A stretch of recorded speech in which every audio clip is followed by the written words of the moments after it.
Hello guys, and my name is Duplex, and I'm here on behalf of Kenyans to discuss about the things that have been going on in our country. And first of all, I'll start by saying that condolences to all those people who've lost their loved ones and families, and please know that Kenya is standing with you. And so here I'm going to talk about what the Gen Zs and Millennials want. And I have 5 points, and I'm going to explain each and every single one of them. And then at the end of the video, I'm also going to reply to some of the unfortunate statements that have been made by our politicians. So here's what the Gen Zs, the Millennials, and other youths want. Number one, a government that is representative and led by the sovereign power of the people. Voices need to be heard. Don't say that you're hearing us. We have a right to demonstrate while you continue proceeding with your plans and harassing peaceful protesters. You're going to have none of that. 2, not to be used by politicians to sow division across the country.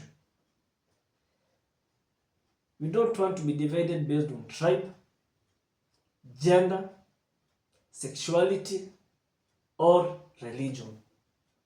We refuse discrimination of any kind and want to build the country together as one nation irrespective. 3, not to be lied to and given lectures from, and I'm sorry to use this word, but hell. Don't tell us you're going to tax more. It will be better huko mbele. You used the same lies last year. Nothing is better. In fact, things are much worse. Anyway, not that we believed you, but use what is there for the benefit of all Kenyans. Kenyans are already well taxed. If you manage the money that is already there, you will not have to increase the tax burden on an already overburdened society. What you do is you clamp down on corruption. That is where the real money is going. That is where the wastage is. But increasing the burden on wananchi is unacceptable.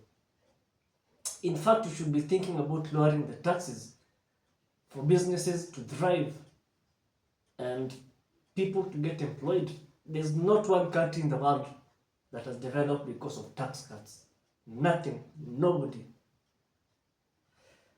Number 4, to have 0 extrajudicial arrests and killings. I mean, these are things that happened in the 90s when some of us were born, and in the 80s. We don't expect that to still be happening in 2024. So we want justice for Rex and other many youths in their tens that were unfortunately killed. And we want the cruel murderers who are shooting those people not to be a free man. We want them arraigned in court and justice be served. And this goes hand in hand with the judiciary, who personally I also have no confidence with.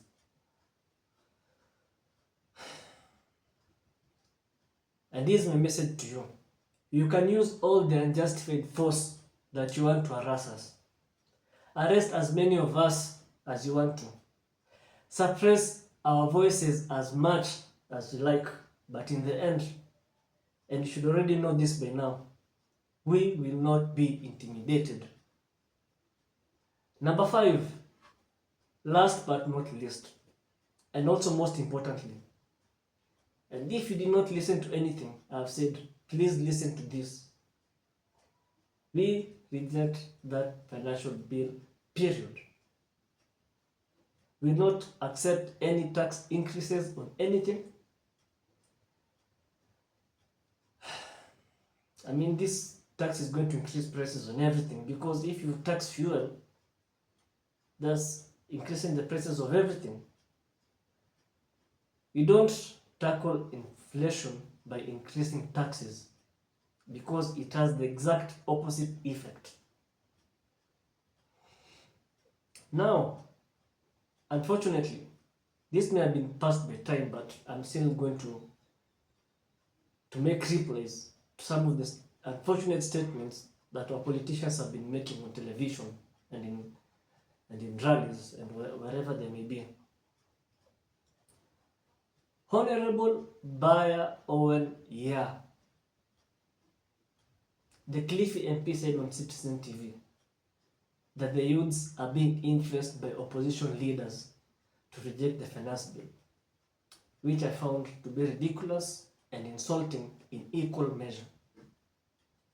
I can assure Honorable Baya, we are acting on our own free will and are no influence from any leader. We are being influenced by the dire situation in the country: unemployment, poverty, and ignorance, and disease. These are the key influencers of the protests. We want accountability. Even the various forums on X and other forums, they are not also influencing us. They are simply organizing things like locations and days to protest. So please stop harassing these people on X, the organizers of these protests. Stop harassing them. Because if you arrest one, you put one in jail,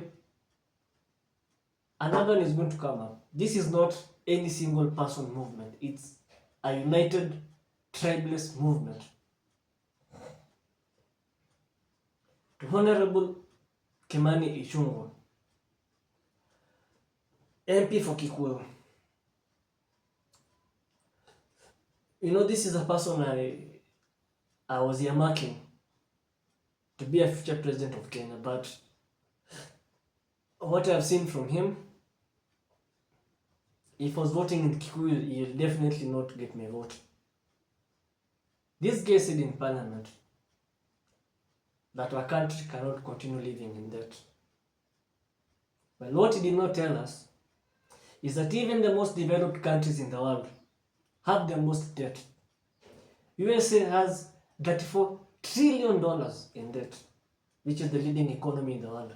China, the second leading economy in the world, has $12.5 trillion in debt.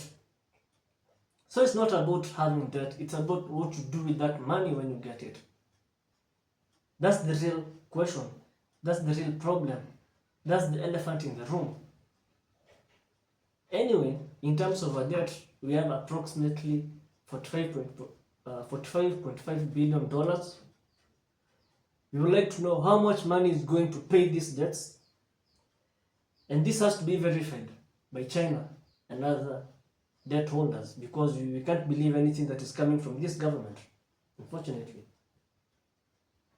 Presidential advisor, Mr. David Ndi.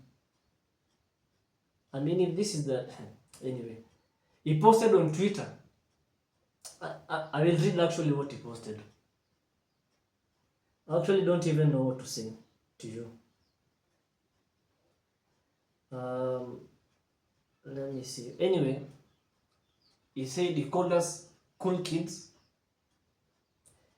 He said that our parents stealing public money is the reason why we went to school, is the reason why there is public debt, because our parents stole money. Well, Mr. Ndi, I start by saying, not all our parents, for those of us who are protesting for a just society, an equitable society, not all of us, our parents were working in the government. That is A. B, not all of our parents who were in a public service were stealing. and others are not at all in any position to steal. Some of us, the protesters, have been educated with loans, Mr. Ndi. Most importantly, I ask, if our parents looted public funds and bankrupted the state, does it make it right doing it all over again? Does increasing the burden of the overwhelmed taxpayers make it right? Does it make it right to bankrupt the nation all over again? The main problem in Kenya is not revenue collection, but revenue disappearance. If corruption was completely eliminated in Kenya, there would be no poverty or unemployment. That is where your money is, sir. 4. To Mr. I'll do what I want and you can't do anything about it. Mr. I lied to you fools again. He knows himself. Last year, you enforced the unpopular taxes with many empty promises. We kept silent, not because we agreed with them, but because we chose to be silent. We refuse to be silent this time. Who increases tax on fuel? Just think about it. Fuel. We have enough taxes. We don't need any more taxes. There's no country in history that has achieved development by overtaxing their citizens. Countries developing by encouraging businesses, which in turn increase jobs, increase employment, and generate revenue. These taxes are killing the businesses, which are supposed to be the revenue generators. The saying goes, fool me once, shame on you. Fool me twice, shame on me. You can lie to us, but we will not be fooled. I rest my case.